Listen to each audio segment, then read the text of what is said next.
In the summer of 1858, London, still bogged down in its own mire, experienced an unusually hot month of June.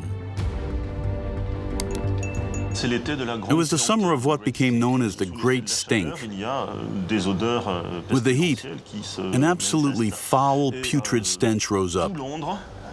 And naturally, the closer you were to the Thames, the worse it was. And as it happened, on the north bank of the River Thames, like every summer, Parliament was in session. And inside Westminster Palace, the air was unbreathable. Panic spread amongst the politicians because even more than the foul air, they feared a new outbreak of cholera. The Great Stink is the beginning of the end for the abuse of the River Thames, and the politicians needed now to solve the problem. In July 1858, Parliament ratified the assigning of £3 million sterling, the equivalent of $350 million today, for the construction of a modern network of sewers. Work began immediately and would last for 12 years.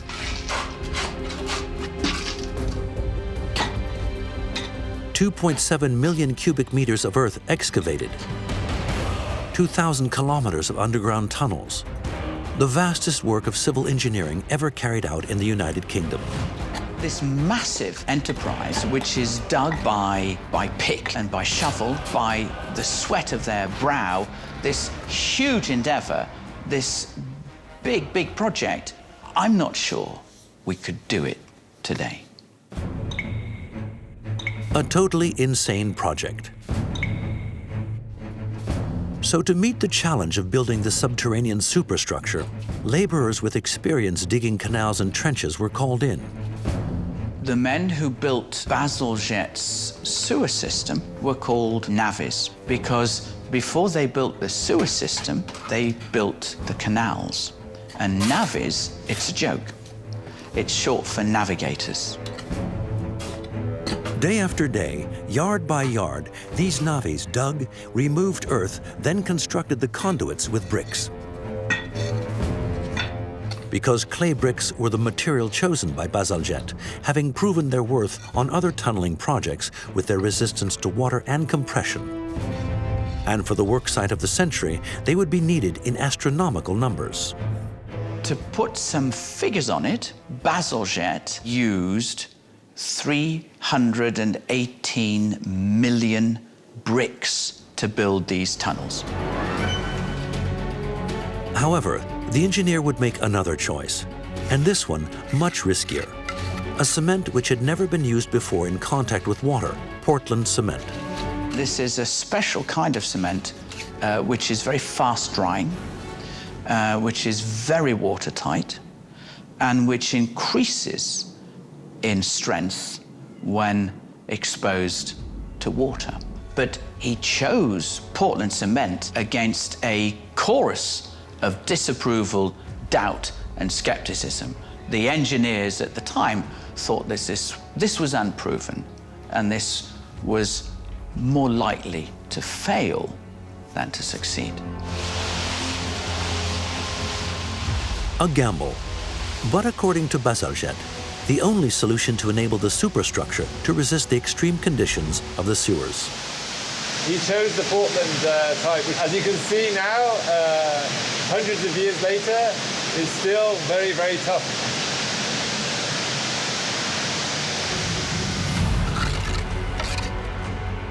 Brick by brick, layer of cement by layer of cement, Bazalgette's construction progressed. But the greatest challenge still lay ahead, that of the huge interceptor sewers. Tunnels of 3.6 meters in diameter into which flowed all of the capital's wastewater and which needed to crisscross the city from west to east along a total distance of 130 kilometers. To construct them, Bazalgette refused to wreak havoc in central London by digging huge trenches in the middle of the streets. So he needed to come up with another solution. He was clever and chose for the main path of the sewer system the embankment. In the early 19th century, there were no embankments along the Thames, so Bazalgette appropriated the foreshore, the beach-like areas you can still see at low tide, and built up on them to create the first embankments of the Thames. Reclaiming 21 hectares of land from the river's foreshore and constructing a wall from scratch so that the sewers could pass behind it was a colossal task. And the resulting embankments were so huge, there was even room for other megastructures to co-inhabit the same space. It's more than a sewer. In creating Victorian embankment, he not only created land for his sewer system, he created space for the underground railway. With the construction of the embankments, the huge interceptors of Bazalgette's sewers could crisscross without paralyzing it. But while the subway had its first small portion of line, it too would have to innovate if it wanted to spread throughout the city.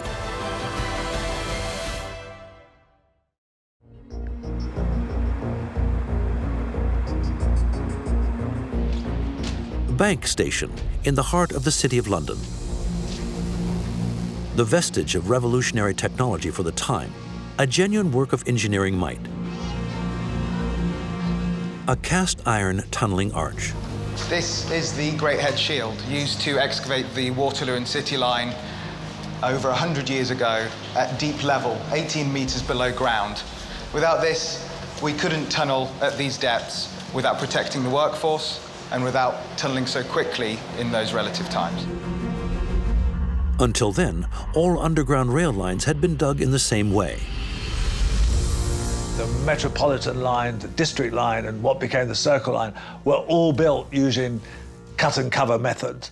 And that really limited how deep you could go. It limited, really, to some extent, the routes you could go, because you had to demolish the buildings on the way. So you couldn't go, for example, underneath Buckingham Palace, because you wouldn't demolish Buckingham Palace. So in some ways, it was a restriction. To enable the London Underground to weave its web, there was no longer a choice. They had to go deeper into the bowels of London and dig tunnels 20 meters beneath the surface.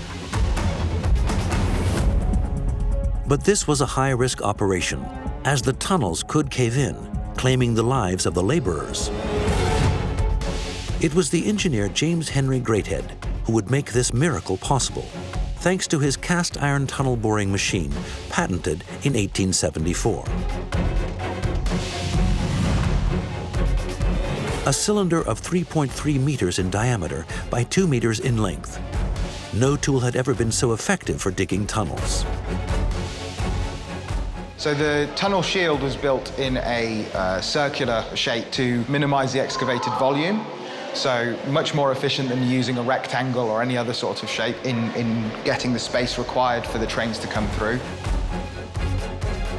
This cylindrical shape was also more resistant to the enormous weight of the earth above, because it helped spread the downward pressure all around it. So if you imagine the workforce would be within a chamber, a shell around you. The shell would be protecting you from the ground and water and all other ingress of material, whilst you could excavate in front of you. This shield was your protection. Up ahead, laborers dug with their picks and compressed air was sent in to prevent water from entering the tunnel.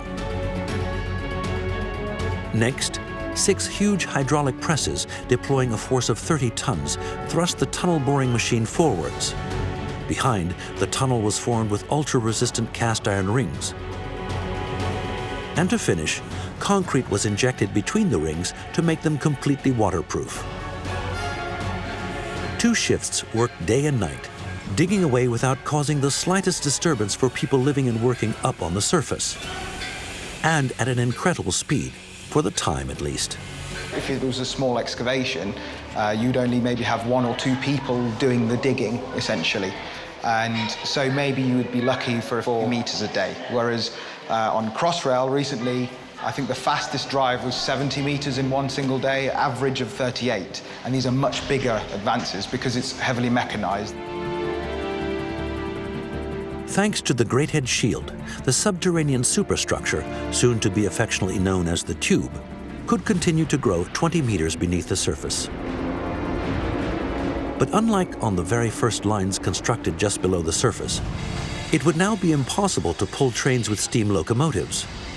Their fumes would poison the drivers and passengers alike.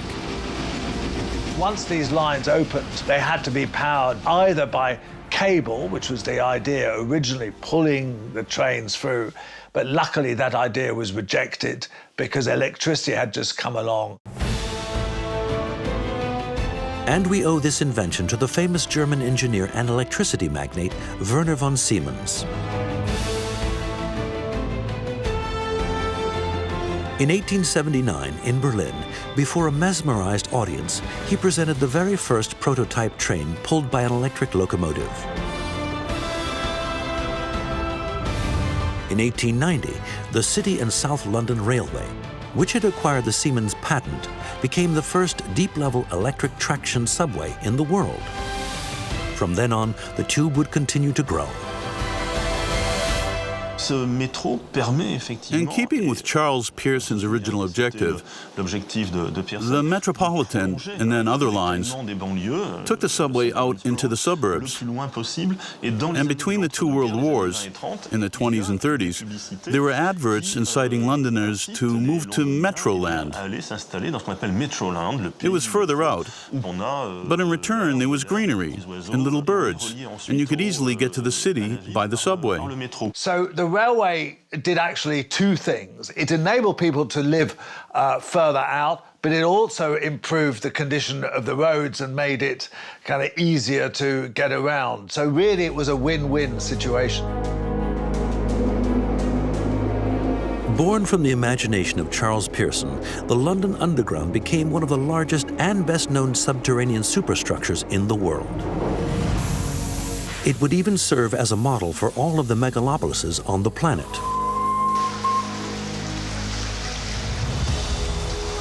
Thanks to the superstructure sewage system, London finally rid itself of its mire and epidemics and found its radiance of old. The technological feats achieved beneath the streets deeply transformed the British capital.